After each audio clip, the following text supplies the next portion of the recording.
Vendredi 23 décembre. Le vent a soufflé si fort que s'est envolé avec lui l'expédition au site A. Mais une journée d'observation n'est rien, sans sa photo réglementaire de mésange à la mangeoire. C'est donc à l'ombreux bois clair que vont se passer les péripéties d'aujourd'hui. Alors que là-haut, les rafales hurlent et les nuages menacent de pleuvoir, tandis que les rayons du soleil contre-attaquent péniblement et maintiennent tant bien que mal les étouffées lueurs du jour. Au ras du sol, le silence est limpide et n'est perturbé que par les quelques craquements, frottements et grincements des arbres. Les bourrasques emportent des centaines de feuilles, pareilles à des oiseaux, qui sont pourtant absents. Soudain, c'est dans les buissons que les volatiles apparaissent, et parmi eux, une petite lueur scintillante s'active comme une luciole. Régulus régulus sautille de branche en branche. Toute petite boule de plume, le roitelet huppé est l'un des plus petits oiseaux d'Europe. Il ne pèse que 5 grammes. C'est ce poids plume qui lui donne son comportement hyperactif.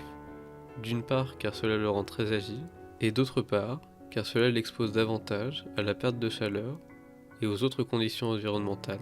Encore plus que les autres oiseaux, pour survivre, le roitelet huppé doit constamment trouver de la nourriture. Strictement insectivore à la belle saison, le roitelet ne dénigre donc pas d'autres sources de nourriture en hiver. Sa débrouillardise lui permet alors de manger largement plus que son propre poids chaque jour. Son binôme latin signifie petit roi, comme roitelet.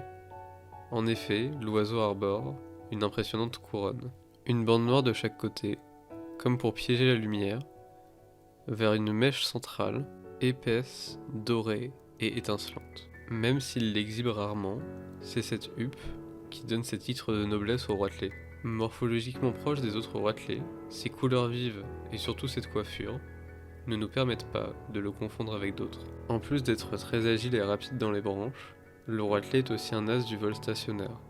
C'est comme ça qu'il capture la majorité de ses proies. Souvent seul ou en couple, il lui arrive de rejoindre d'autres groupes d'oiseaux pour trouver davantage de nourriture. Pour construire son nid, le roitelet suspend une boule de mousse, plumes et autres matériaux de construction directement sous la branche d'un conifère. Une fois sortis de l'œuf, les oisillons restent au nid pour seulement 15 à 20 jours.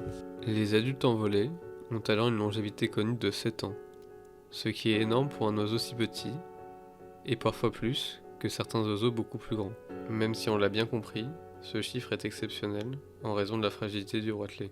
Quoique, certes le roitelet est très sensible à son environnement, mais son intelligence et sa vigueur en font pour sûr une force de la nature.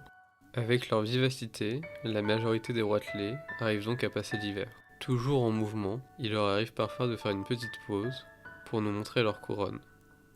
Il ne faut alors pas cligner des yeux. Les corvidés s'essayent au vol, malgré le vent.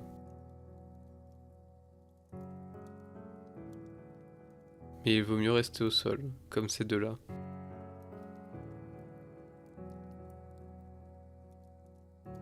Après les roitelets, ce sont les mésanges à longue queue qui se montrent.